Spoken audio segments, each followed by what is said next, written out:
नैसर्गिकरित्या आंबे पिकण्यास अजून 1 महिन्याचा कालावधी शिल्लक असतानाच आंबे बाजारात विकण्यासाठी उपलब्ध झाले आहेत। हे आंबे पिकलेले नसून कॅल्शियम कार्बाइड या रासायनिक पदार्थाने पिकवण्यात आले आहेत।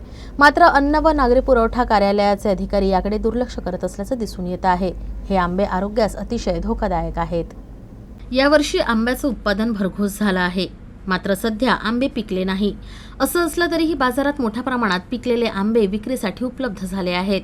व्यापारी वर्ग कॅल्शियम कार्बाइडचा वापर करून आंबे पिकवत आहेत। कॅल्शियम कार्बाइडच्या वापरास बंदी आहे, मात्र तरीही त्यास न जुमानता व्यापारी वर्ग कॅल्शियम कार्बाइडचा वापर करून लोकांच्या जीवाशी खेळ करत आहेत। नैसर्गिकरित्या अद्याप आंबे परिपक्वही झालेले नाही।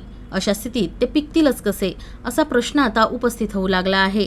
तर बाजारात पिकलेले आंबे दिसत असल्यामुळे आंबाप्रेमी मात्र सर्रासपणे हे आंबे खात आहेत। अशात आता अन्न व औषध प्रशासनानं यावर गांभीर्यानं लक्ष देण्याची गरज निर्माण झाली आहे।